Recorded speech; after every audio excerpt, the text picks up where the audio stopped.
Hey guys, what is up and welcome back to my channel. Another day, another drama, and today we're going to be talking about another statement that Shane Dawson released on his Twitter, followed by the fact that he deleted that statement, and let's break down the actual statement that he released yesterday. If you haven't seen my previous video about the statement that he released, I will link that in a card up over here, as well as down in the description box down below, so definitely make sure you go and check that out as well. Alright, let's go ahead and get on into the drama. Shane tweeted one last addition and then attached a notepad image with the following statement. This will be my last and only addition to what I posted. Do I think it was okay for the internet to bully James? No, of course not. Not sure why some people took that away from my post. I literally said it was quote-unquote too far and should quote-unquote never happen again. I didn't want to get too dark in my post, which is why I didn't go in more detail on that. We all know collectively that the internet was too mean on James. I didn't think I needed to reiterate that. Me saying he needed to be humbled isn't mean, it's honest. And he said that in his own video. Should that humbling have happened off camera? Yes. Which I said, but I guess I didn't word that right. And I'm sorry if my humor regarding Tati's video seemed like it was making light of the situation. Humor is how I deal with stuff, especially when it involves insanity of the beauty world. Okay, that's it. Leaving Twitter for a few months. It's bad for my brain. I feel good in my heart about what I said, and that's all I can do. Sorry it wasn't the tea people wanted, but I'm officially done with tea. And like I said before, Shane deleted this statement and the previous one that he made yesterday, which to me seems like he doesn't stand by what he said. If you're going to issue some kind of statement like that, then you need to stand behind it and not delete it and say that you're tired of it and that you're not going to be on social media anymore.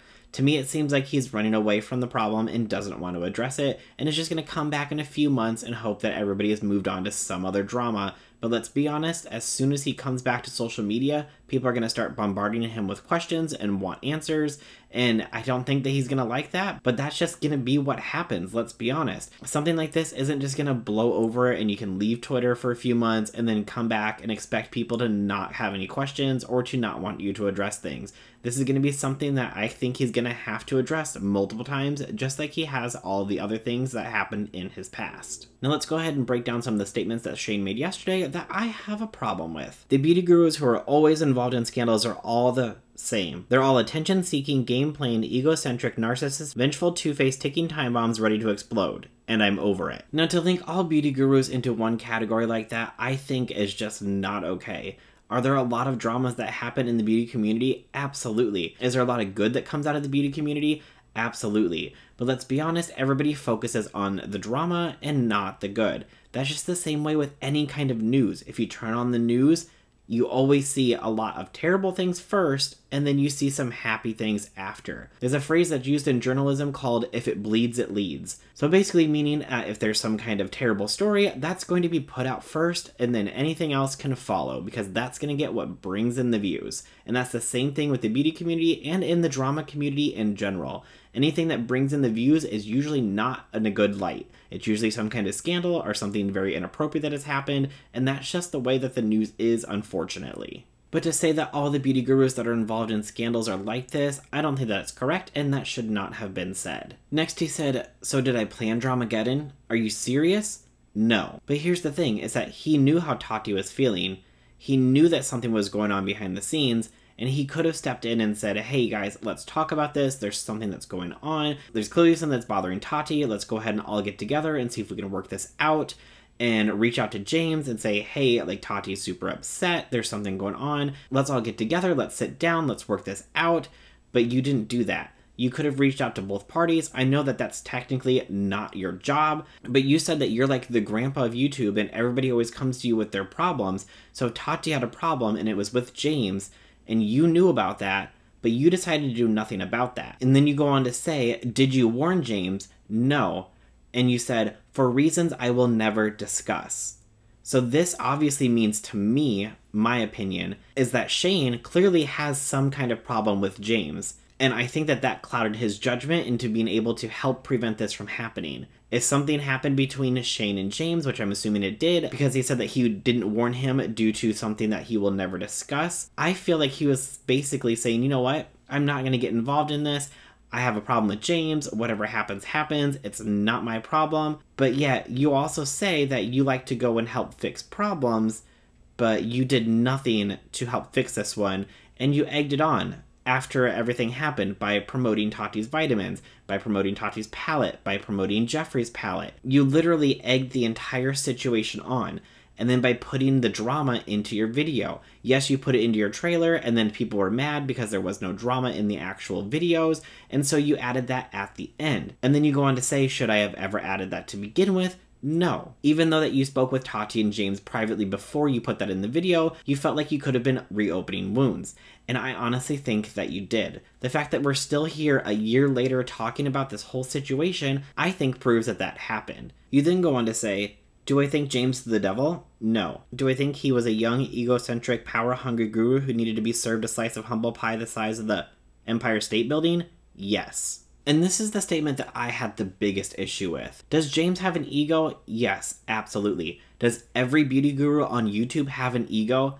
Absolutely. That's why you watch them. You watch them, 1, because you like them, or 2, because you hate them, let's be honest. And if you like them because of their personality, whether that's a big over-the-top egocentric personality, or if it's more of a relatable personality. But let's be honest, the beauty gurus who have the largest followings are the most problematic, or the ones with the biggest egos. Now obviously there are some outliers like Raw Beauty Kristi and Nikki Tutorials who keep themselves out of drama. But if you look at the numbers, Raw Beauty Kristi just hit 1 million. Nikki Tutorials is at, I believe, 5 million. But James is at 22 million. Jeffree Star is at 21 million. Again, James has a huge ego, so does Jeffree. James is in a lot of scandals, so is Jeffree. So the fact that you are saying that James needed to be humbled, yes, he has a big ego, but guess what? So does Jeffree. And the fact that you said that he needed to be served a slice of humble pie the size of the Empire State Building, what James was served was not a slice of humble pie. That was something that could have ruined his life, and it has definitely affected his life and will for the rest of his life. You search James Charles and you can find articles about him that were posted about this entire situation that will always be on the internet.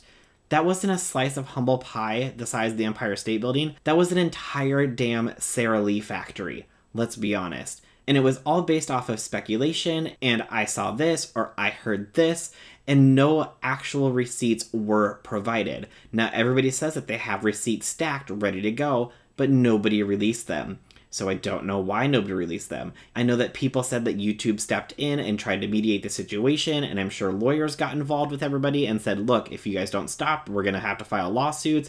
And so maybe that's why everything stopped, but the fact that it's coming back up again now, I don't know if they just had a length of contract on those mediations saying you cannot talk about this for so long. And now that Jeffree brought it back up on the Mom's Basement podcast, that voids that contract. I don't know. It's just super weird that it has come back up yet again, but here we are. But for Shane to say that James needed to be served a slice of humble pie the size of the Empire State Building is disgusting, because guess who also needs that same humble pie?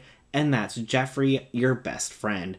And also at this point, I'm going to say even you. And I'm not even going to get into the discussion on whether the palette was a cash grab or not. There's a lot of different opinions on it, with people saying absolutely it was because he did all of this, they just had a restock, and now he's like, you know what, I'm done with everything.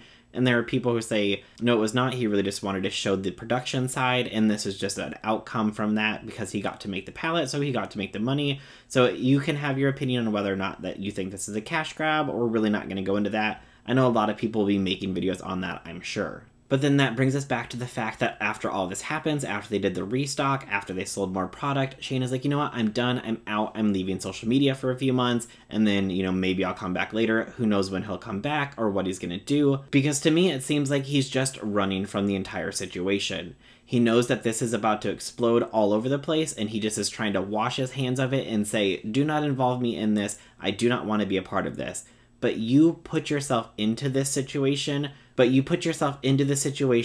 you sided with Tati and you sided with Jeffree, and that's just fact. And as far as you always saying in all of your videos that you feel very awkward with merch, you don't really do a lot of merch because you feel awkward selling it, you sure seem fine selling it now and still having it linked on all of your videos and promoting that merch. You had an IG story up the other day promoting your merch, and it's still up. So now that you're making so much money off of your merch because of your partnership with Jeffree, has that changed? Are you fine with selling your merch? I don't know. To me, it seems that the money is speaking, and now that you're making a ton of money, you're just following the money and you don't really know what to do. And then if you sever your contract with Jeffree, then you're going to lose the money. If you speak out against Jeffree, he might cancel your contract and then you lose more money. I mean, let's be honest, money speaks, and I don't know, maybe that's what's happening here, and that's why he's still siding with Jeffree. I know he says that they are friends, but when everything happened with James and Jeffree, what did Jeffree do? He canceled the contract with Killer Merch with Sisters Apparel. And remember when Shane and Rylan went over to Trisha's for Trisha's birthday, there was a white pig backpack that we still have yet to see. Also, Shane said that he was going to be releasing slime, which we have yet to see. So we know that there's going to be even more merch coming. That is everything that I have for today's video, so I'd love to know what you guys think about the entire situation down below. There's a lot to talk about, so I'm not really going to give you talking points. You just let me know, and then I will respond to as many comments as I can. One question that I do have for you, though, is that do you think that Tati is going to release a video and address anything? That is the one person that I don't know if she's going to release a video or not because of what happened last year. But maybe she said, you know what, enough is enough. If you saw her IGTV video that's on her Instagram, it was filled with a lot of cryptic message that I was like, could she be coming back? Does she need to address some things? Is she gonna speak the truth? I don't know, we shall see. But let me know what you think about everything down in the comments below. If you like this video, please make sure you go ahead and hit that like button. Also, if you're new to my channel, I greatly appreciate it if you could hit that big red subscribe button and hit the bell icon and set your notifications to all so you'll be notified of every time that I upload a new video. Alright, that's everything for today, and I'll see you guys in the next one. Bye!